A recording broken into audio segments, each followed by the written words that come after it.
Hello, how are you? I'm good, Greg. I'm good. Yeah, happy times as always. It's nice and sunny outside in Glasgow, which is good. But you appear to be hidden in a cabin in the woods somewhere. Is this your lockdown location?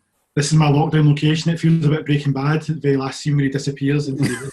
I'm Uh, expecting to see some grizzly bear out the window. It's just that could just be my children at some point appearing that are looking right. a bit feral because they've not had any social interaction with I their, can with imagine. their with their classmates in a while. But no, I got this built a year and a half ago, and luckily, just with what's happened, I can take full advantage of it. It's actually now part-time teaching class as well for the kids. Oh, nice. So yeah, Very impressive. full disclosure, it's office, studio, and classroom as well. Lovely. So for the folks at home, Chris, you want to give a quick 30 seconds on who you are and what it is you do? Yeah, brilliant.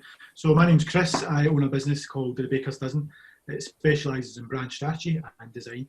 That brand strategy aspect is understanding what makes a business different, why people should care, and what is the story you want to tell behind it. And then the design aspect is the visual bit. The visual aspect is the logo, the identity, the colours, the fonts, photography, all that piece. But I've got a big ethos around working with charities in the third sector and doing good. So I wanted to show my children that you can leave a legacy behind.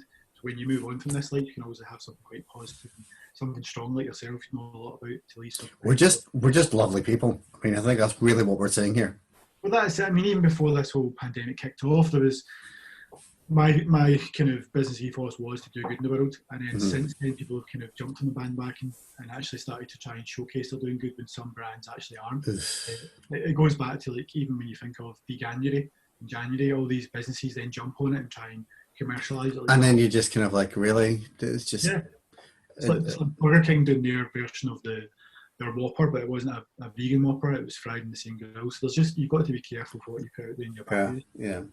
But I think that's really how kind of you and I connected in the first place. We met at a FSB networking thing. How many months ago was that now?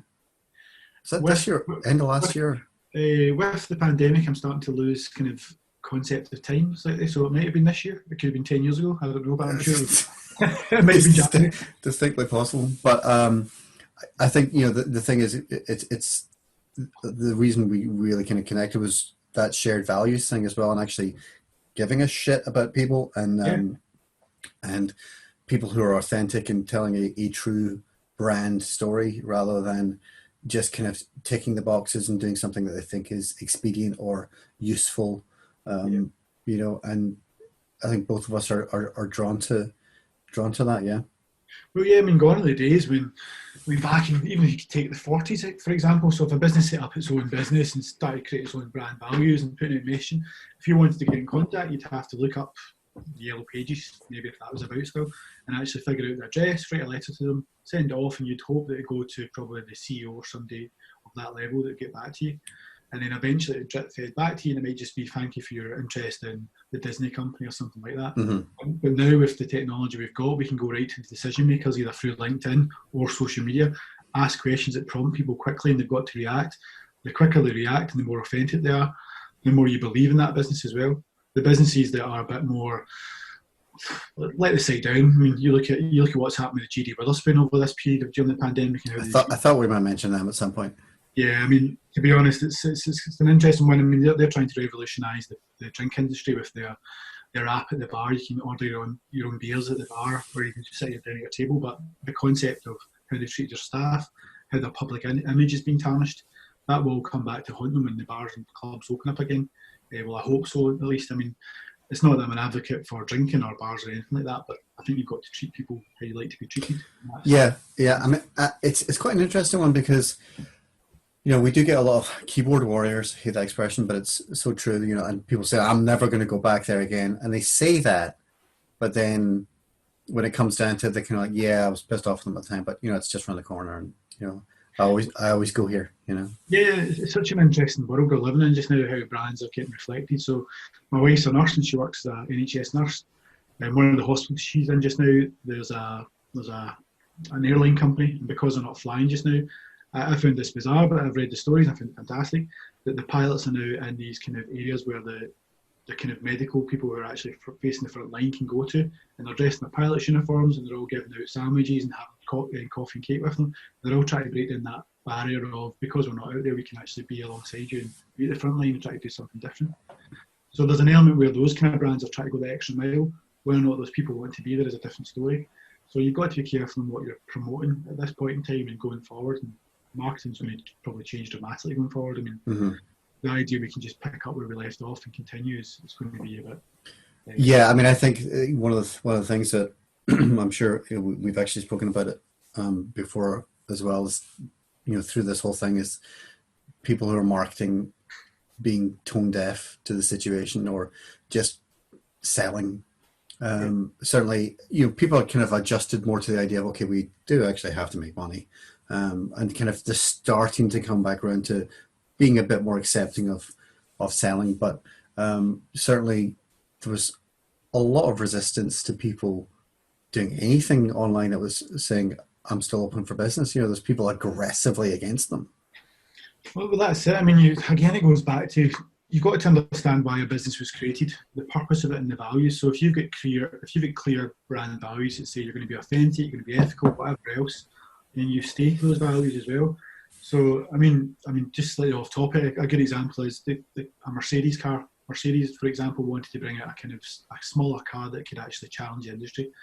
And because they didn't want to put that under the umbrella of Mercedes, because it tarnished that brand and the reputation of being expensive, they brought out the smart car. And the smart car was treated as a brand of its own. It was still related, but it wasn't exactly brother or sister, if you like. It was kind of distant cousin. So that kind of helped that relationship. And it's the same with what you're doing just now, is that you've got to be careful on how you're selling and your messaging and your values. I mean, even big companies have taken a massive hit. So even though McDonald's had to shut down, a lot of these brands at the time when it first kicked off with social distancing, they took their brand identity, which is their logo, and the golden arches, the M's, separated them to have that social distancing aspect. And then Audi did the same, the car industry. And all that done was to show that we are respecting social distancing. Yeah. But the tone of it, the message was completely wrong and completely off, because they've taken something that they're trying to be playful with a global pandemic, and it's actually looking at people's feelings. And that identity is sitting there as a 2D object. It's got no feelings there just now. And they've got to be mindful of what they're doing. And there's bigger companies that are doing stuff which is very successful, and there's other companies, unfortunately, that are starting to feel the kind of media PR kind of backlash, like Virgin. Unfortunately, we've all seen what's happened with Virgin and Richard Branson, where his personal brand has taken a massive hit, where he's obviously a billionaire, but his money may be tied up in other cash flow assets. Yeah, I mean, I think that's the thing, is it's dead easy for people to see, look at the headlines and read it a certain way. And you can and I can totally understand that. But I think somebody was talking about this before, but with the Virgin Airlines side of things, I think he said he's only got like a 10% stake in it or something like that. Yeah, and that's how it's portrayed in the media, which is a shame. But again, it takes, I mean, my old creative director I used to work with told me that it takes up to 10 impressions for the brand to be actually quite trusted and actually being quite authentic. And it takes one bad impression, to take those 10 away. So you think about all that equity that the Virgin model has built up over that time. Equity being how powerful it is in people's minds, how people believe in it, how people want to go and buy from it again. And the problem with the Virgin model is, because it's taken such a hit, people will just think of Richard Branson as money grabbing, don't look after. Yeah, I mean, it's the kind of the twin aspect of it's like it can be good and bad. You've got the personal brand of him, and it can be an incredibly powerful tool and used to advantage. But if that's tarnished, then it's going to impact the brand itself. Exactly, and that's the danger of some businesses and brands, that if they pick an influencer or pick somebody to represent their business, then if that impact happens, or somebody is caught drink driving, for instance, in famous football, and they're representing a brand, then that brand will be tarnished, and either that brand will either have to stick by them or drop them.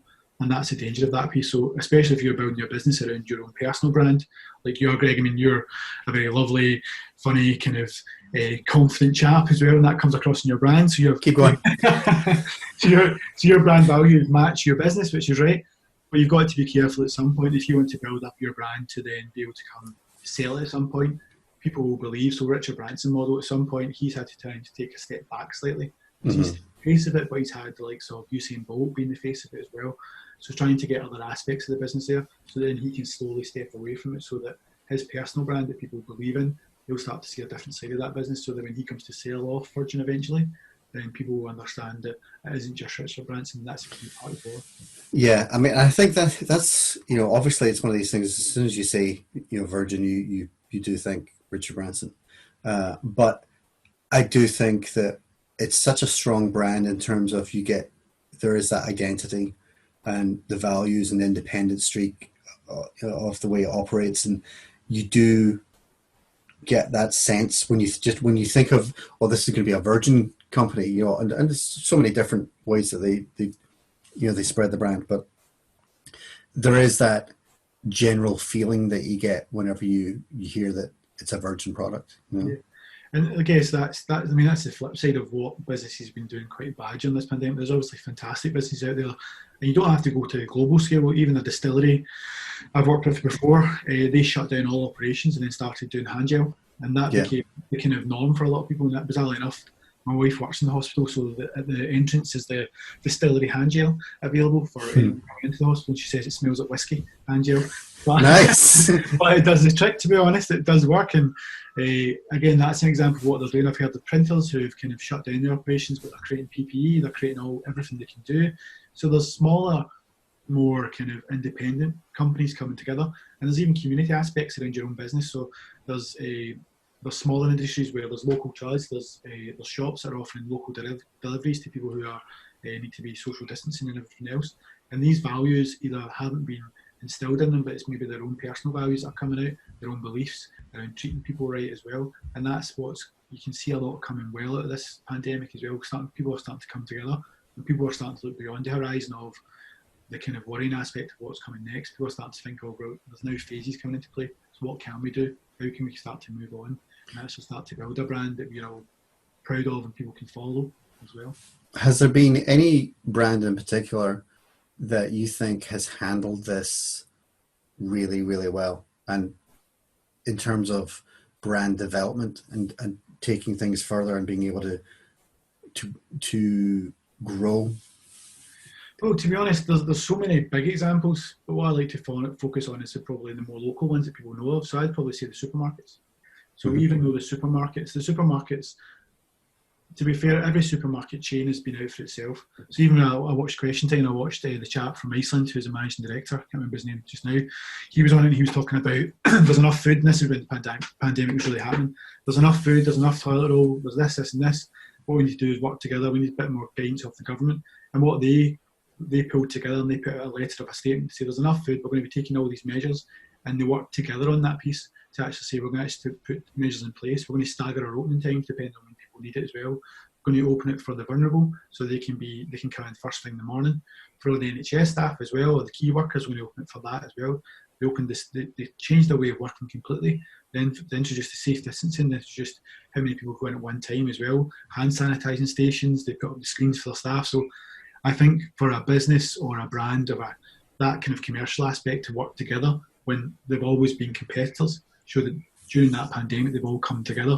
And I hope going forward that's something that we can all see, because that's something that everyone sees on a daily basis. Whenever they go to their supermarket or anything else, they'll see that and how they're interacting with their staff and how positive people are and that caring. So as much as there's big brands out there doing amazing things and there's independent brands, I think when you see something that everyone deals with on a daily basis that helps that service and gives you that reputation and trust, I think that's what I'd say personally. I think it's been fantastic, and it's quite bizarre how we've all got used to now queuing outside to go into a shop. Yeah. Now we treat that as a social norm, and then we'll wash our hands and everything else. So I think that in itself has been fantastic, how they treat one another and the respect we all give one another now. I think that's came to fruition. And that doesn't matter if you go to a Waitrose, to an Asda, to a Sainsbury's, to an Aldi, to a Lidl. It's all the same message again. Yeah. I think it's so strong at the moment. Yeah, I mean, and this is the thing, we're all dealing with the same thing. It's such an unusual experience, and hopefully it's going to be the only time in our lifetime that we will actually go through this awful shared experience, Exactly, and it comes back to how you treat people and how your values are intrinsically inside you and what you believe in. And this is where I think that we're going to take a massive learning from this piece. You're going to see brands or businesses start to die off that haven't treated their staff well, that haven't reacted as well in this kind of pandemic, unfortunately. And I don't like to get caught up in the negative. There's so many bad examples, unfortunately. Yeah. And those companies, like you say, hopefully over time that will resonate in people's minds and they'll start to fall away. I mean, there's a massive sports chain as well that tried to say they were part of this kind of key worker piece as well, and that person's got a lot of stake in different businesses, and that kind of attitude and way of thinking is unfortunate. Yeah, I mean, it's like you don't want to say names, is how. Yeah, no, but do they not think that people will just Google and find out this information? You know, it's incredibly naive, really. I think more than anything. But what I would say is, like, I know it's such a simple example, but I treat that as well. Even like we walk past the local butchers, and the butchers have got the same measures put in place, and everyone's trying to follow these guidelines as much as possible. But I think from a supermarket level, I was amazed. And I'm quite proud of how they've reacted. And even just around, I mean, fair enough, I think there's probably some measures that could have come in sooner around, probably you can only take so many items per time. I think that kind of scaremongering happened quickly, but then the brands had to all come together, the supermarket brands.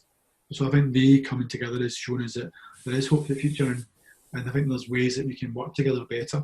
And if that can work in that kind of more commercial level of every industry, that can work at any business level, even the creative community like us, working together with competitors, and they were starting to have those kind of conversations to say, like, I'm too busy, is there something I can pass to you, and vice versa. So we're all starting to work together. I mean, yeah, I think more than anything else, I mean, I've had really, really positive experiences, you know, with loads of different, you know, local businesses, and we've all been helping each other, and businesses worldwide, you know, just connecting with different people, and it's like, well, we're all able to operate online and do stuff online, so why can't we actually do business together? So having that kind of connection is incredible, but also being able to just have that support network that extends beyond, you know, your 10-mile radius or however, you know, just the local scene. It's just,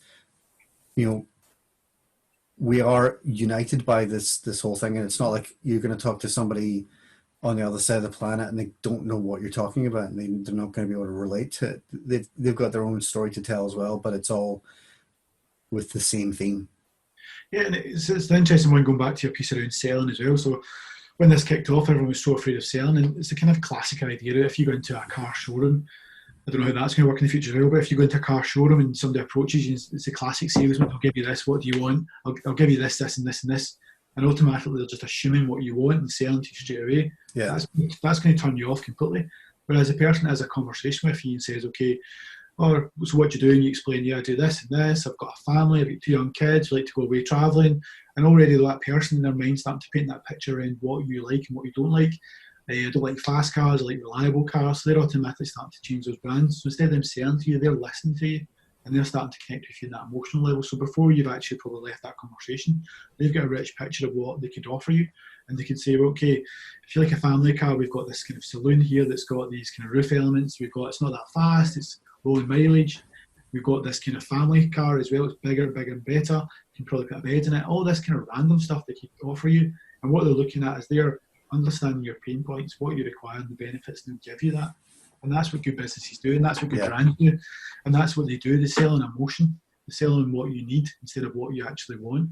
So instead of giving people what you actually want, sometimes it's what you need. I mean, Henry Ford said that if I asked their customers what they actually wanted, they'd probably say another horse and cart. So I gave them an automobile. So he changed that industry. So it's up to people to listen more. And I think that's whenever you join, I do a lot of networking as well, as I'm sure you do, Greg, and people sometimes come across and sell, and it's all about building connections, building trust. Yeah, I mean, you're preaching, you know, I mean, I literally, I'm just, this is like, you know, my words, your mouth, you know, it would just say the same stuff. And it's the thing that I'm always saying to people, you know, you've got to look at things from your customer's perspective. And in terms of the content that you're creating, the content that you share should be 80% focused on the customer and 20% on you. You know, so you're looking at, like you say, the pain points that they're experiencing, and these are the problems that you're going to solve, rather than, I have this product or service, this is what it is. Like, okay, yeah, but they're not looking at it like that. They're looking at, I have this problem, oh my God, how am I going to get past that? And you're the guy that does that. And there's a great quote I've read in a good book, which is 1 and 1 + 3. Good book, really good tips on it. It's quite fun. But there's a piece in that where it says the product builds the experience builds a reputation, and the reputation builds a brand. Because even if you look at classic, so even if you look at Volvo, so Volvo is known for its safety element. So whenever you see Volvo adverts, it's built for that safety and that emotional aspect. But when it first started, it was created for its reliability and cheap parts and all that kind of stuff. And over time, that kind of safety message has come out because people believe in that as well. So you can't tell people what you want them to believe. So if you say to me, I've got a delicacy that offers special bakeries, it's vegan friendly, whatever else, it tells you basically all the features and benefits. People are going to get ignored by that feature and benefits. If you tell them around the flavours and the experience it gives you and the joy it brings you, people are more receptive to understanding that, and they'll tie into that more. So that's what you've got to be careful of, is don't sell on feature and benefits. Understand the customer, understand what they want and what they need and how you can give them that. So as soon as you mentioned Volvo there, I immediately remembered, this is me showing my age here, there's an old Dudley Moore movie. Do you know them? Oh yeah, I remember Dudley Moore, yeah. Right. And I think the movie might be called How to Get Ahead in Advertising. Not too sure. And it's a comedy, but he literally, all he does is he can't be arsed anymore, and he's just going to say what everything is rather than be too clever. So literally, there's a Volvo ad, and on the side of it, a bus, picture of a Volvo, and it says, Volvo, they're boxy, but they're good. Perfect. There you go. And it's literally just like, there's a whole bunch of rude ones as well, but I was like, oh my God, it's hilarious, because it's just, sometimes that's all it needs to be, That's it, yeah. You need to be authentic, you need to be real, and you need to connect with the right customers as well. So if you're going to dress it up as something it's not and confuse people, all they're going to do is leave confused and not understand what you're trying to sell them, unfortunately, because the marketing term is to sell something, to a point. So the brand term is to kind of build that emotion. So branding is different. Brand is building that emotional, the subconscious piece. It's this kind of strategy behind it, understand why you exist, why people should care. I mean, Simon Sinek, if you've never checked him out, is a good example. I'm a huge fan. Yeah, exactly the reason why. So if you don't have a good core purpose and understand, people won't come to you. Branding is the element of putting it in front of people, the kind of advertising piece, the bus advertising, the business cards, which might change, unfortunately, given the industry we're in just now. But that's what I would say, is never sell on features and benefits. Understand the customer, get that emotion going, because people buy an emotion. I'm a parent, so anytime I see an advert for some Disney movie or anything like that, I end up in tears because I'm that parent.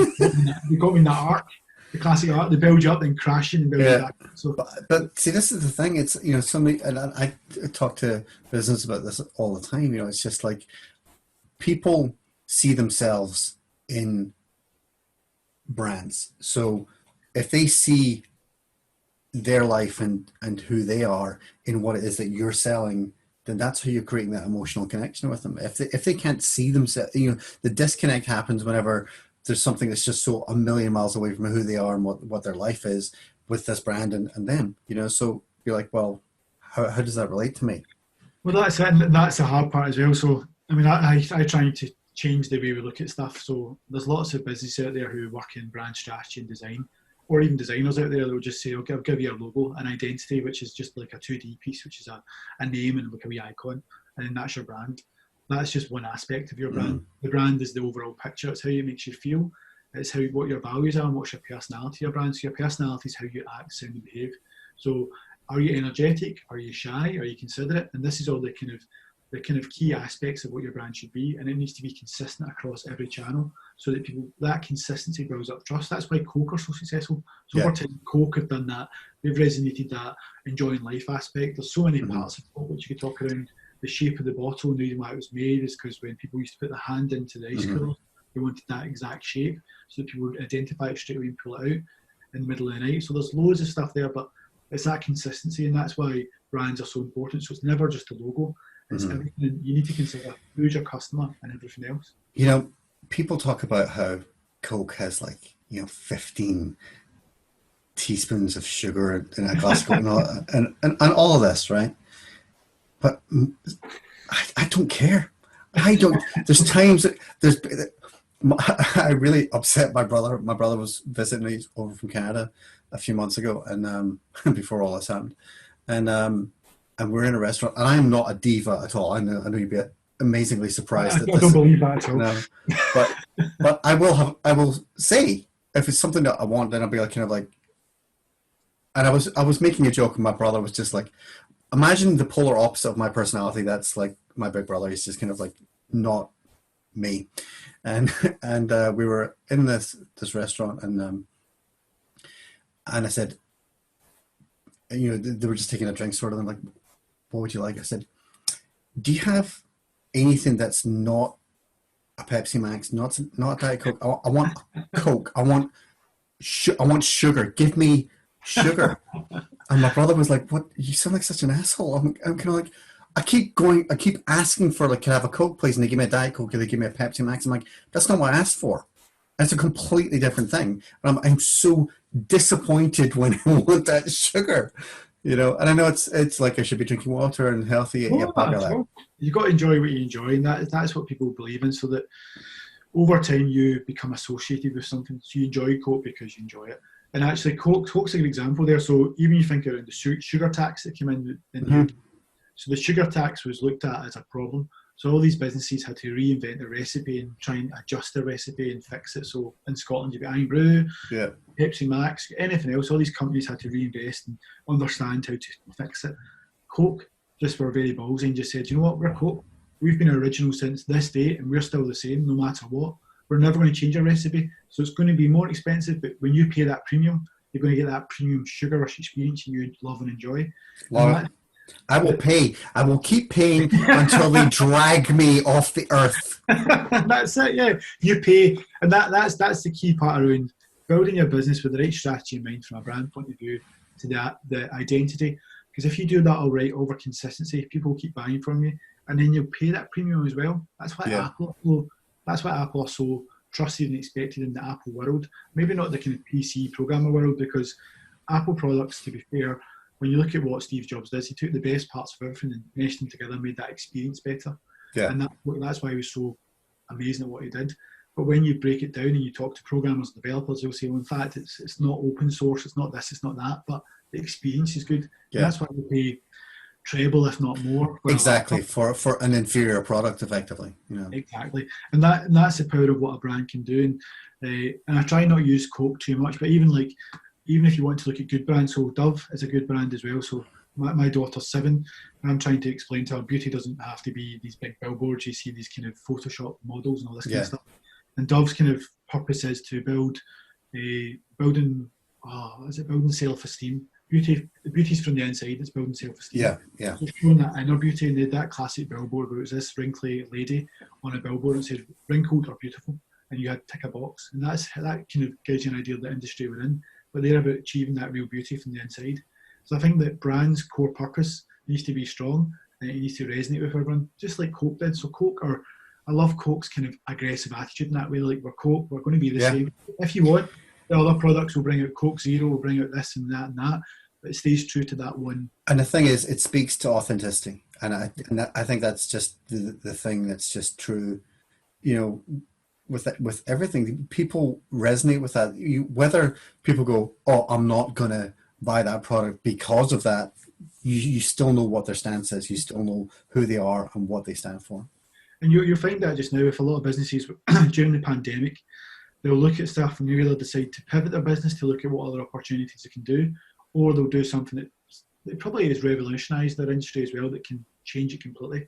And that's where they can take advantage of this. The same with Coke did with the sugar tax. They've done that as well. Yeah. It's even when you look at across, going back to the supermarket, a good example is Lidl and Aldi. When they first came out, Aldi, for example, was looked at cheap. Nobody wanted to go there. Everyone assumed it was inferior product. It was probably came in from Europe. It wasn't this or that.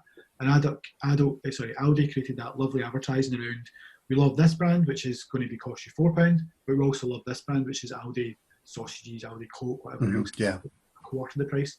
And they built upon that. And because they've kept that constant message, everyone started to respect that and treat that well. And because of everything that's been happening, Aldi are starting to position themselves as not just cheap, but actually good products, but actually at a lower price as well. Yeah. And that's the reason why you start to and that's just that positioning thing that, you know, they've just kind of made that subtle shift.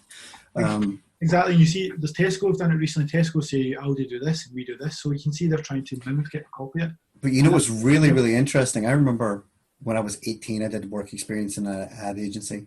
One of the few times I've ever done anything that seems anything like a real job. But I remember at the time, they were saying, we don't do that American style of advertising where we trash the competitors or we do a comparison, and that's just not the British style. So there's been this shift in emphasis in recent years that you're like, well, that's a more aggressive style of advertising where you're literally mentioning the competitors, and this is who we are and this is what they are, and guess what, we're cheaper than them, or however it is they're going to play it. But it's a definite shift in style to that more aggressive US approach. Yeah, it is, and there's an element where it's still got that kind of British upper lip, if you like, where it's still respectful. Yes. It's tarnishing, but still very respectful. So that's very clever advertising. It's not the kind of gung-ho, kind of probably American way where you're just going to pick them out and kind of just... These guys suck. Yeah, exactly, yeah. You're being respectful when you're kind of complimenting what they can do. And fair enough, when you look at the Aldi adverts, it's saying it's compared against branded products. So it doesn't say against Tesco's own products. And I'm sure if you compared them to, they'd be very similar in price. Yeah. Which is great. So again, it's clever in how they do it. It's like... It's even you look at Iron Brew, Scottish adverts, Iron Brew, where they talk around Fanny. We've called the baby Fanny. My wife hadn't seen that ad, and she was like, "You gotta see this!" And I was like, "Wasn't this advert 3 years ago?" And we're like, "Oh my god!" She's like, "I mean, are they actually going to get away with that?" And that comes back to the Iron Brew's kind of core purpose or values have been they're quite cheeky. Push the brand and being cheeky, yeah. So they've got that. Even like there was a classic print advert which I loved as well. It was a picture of a cow in the orange and kind of blue colours, and it said, "When I'm a beef burger, I want to be washed down with Iron Brew." So, and every vegetarian and vegan, everyone just jumped on it and was like, "Give them that." But brilliant, like it speaks to the brand, like you say, being cheeky and also a bit of controversy and get people talking about it. Exactly, free advertising, boom, went completely viral. People loved it. But again, it ties back to that brand. You've got to be really careful in what you're doing. There's so many brands out there. If they've got a good purpose, they understand the values, understand their customer and their personality, they'll be so successful. It's companies that don't understand it, like I was talking about Burger King and all these other companies that aren't sure. Even the Wetherspoons as well, how they treat their staff. There's a hotel up north that sacked their staff. Yes, I remember that. Yeah, all this stuff, and it's how you treat people that people will remember as well. And it's all about how you build up over time. So it's that compound effect. Yeah, I mean, this is the thing that we end up talking about a lot with businesses as well. Is brand isn't an overnight thing. You can destroy a brand overnight, but you don't build it up overnight. It's a long-term thing, like you say. Yeah, it takes years. I mean, go back to Coke. Yeah, it took them years. I mean, even Coke versus Pepsi. At one point, Pepsi were in the lead as well. And there's so many different brands out there. People talk around Dairy Milk and I forgot the other brand name. It's that bad, isn't it? So there's Dairy Milk and there's another brand name that during the war won pivot and actually started to revolutionise what they did. And that's why you can't remember the other brand name now because I thought it was important, which is quite bad. But Dairy Milk did the same. So there's businesses out there that had a competitor at one point, but now they own an industry. So there's Galaxy, obviously, Nestle you can think of, but if you talk about chocolate, you will think of the purple because that's a very brand-orientated colour. Yeah. We'll resonate with because purple's got a colour of loyalty and regalness. So that's why people think of that. Whereas you think of Galaxy, it's got that kind of brown colour. It works with chocolate, but doesn't give you that kind of feeling yet. Yeah. So there's ways around it, and colour's important with brands as well because colour plays a total subconscious piece in people's minds as well. And that's where you've got to be careful what colour you pick. So there's so many parts to it that people just assume it's a logo. And like you said, I think it's everything. It's a story. So right, before we go, let's give a little bit of value to the folks at home. If you can give, 3 tips for a small business at the moment on how to position their brand at the moment, or what are the key aspects of branding that they kind of they really don't want to forget at the moment. What should they be focusing on just now? I just want to say one thing as well. Greg gave me no heads up these questions were coming, so it's totally off the cuff, which is good. So I guess the one thing is actually number one, look at your industry and understand, are you still relevant at this point in time? Are you putting out content that actually makes people understand what you do and is emotionally connecting with your customer base? Because if it's not, then you're putting out the wrong message. Number 2, look at all your channels. Understand that your channels, are you maximising them well? Is there channels out there that aren't working? and if they're not working, either just put them on hold or cull them, and look at the brand that's actually working in there. Make sure your identity is working there. Make sure your photography style, make sure your fonts, your tone of voice, which is how you sound, make sure it's all consistent. Is your website right as well? Make sure all these things all feel the same, because there's a fact that if it's all consistent, it can generate up to 23% more revenue, and that's critical at this point in time. So one is, are you still relevant? Two, is your identity and everything else all consistent? And three, is there an opportunity you're missing in a brand as well? So looking at, is there a position where you can pivot? Can you do some good as well? Understand that there's something that people call a CSR thing, which is your corporate social responsibility. I hate that term. It's basically, are you in it to do something for yourself? Are you in it to do something for yourself and help others? And if you don't have something that's helping others, then look at it, add that to your business, make it fit along with your core purpose, and make sure it's relevant. So if you're a business that's Brewdog, for example, or Brewgooder, they use clean water to make beautiful beer, and every bit of profit they'll put into they'll create boreholes in Uganda. So that's their good piece as well. And they're a drinks company, you wouldn't expect that as well. Yeah. So whatever you do, look for a good purpose that can help others. Because if you don't help others, especially now going forward, you're going to become faceless and people won't buy from you. See, I put you on the spot, Chris, but I wouldn't even like second guess asking you a question like that, because you know your shit. So it's just going to be, it's all there. Amazing stuff. It's trying to know your shit without waffling too much, and trying to be respectful about brands that you don't need to drag under the mud, which is yeah. No, but I think there's some really, really useful stuff there. And at the end of the day, this is the thing. It's like sometimes it can just be one or two tips that people hear just now that kind of go, oh yeah, that's the thing I need to focus on. Well, that's it. I mean, you've said this yourself. You need to make sure that whatever you're putting out there is right. Look at your advertising, look at all that stuff, because it's a very different marketplace just now, and it will be going forward. So you constantly reevaluate what you're doing, and that's what you're good at. You're obviously the social media kind of content marketing guy as well, and I think that's, you need to have that expertise, knowledge to come in, because if you don't, you'll just have that tunnel vision that might not be right. Yeah. Chris, thank you very much indeed. Go and get your shotgun and defend yourself from wild animals. And the feral kids. I am actually going to see when this goes out. I swear to God, and I am going to do this because underneath our names it'll say Craig Friel, Glasgow, Scotland, and it's going to say Craig. It's going to say your name, and it's going to say Cabin in the Woods. I swear to God, that's what it's going to say. I'm happy with that. Good talking to you, Greg. Right, good to talk to you. Talk to you soon. Take care. Bye-bye. Bye.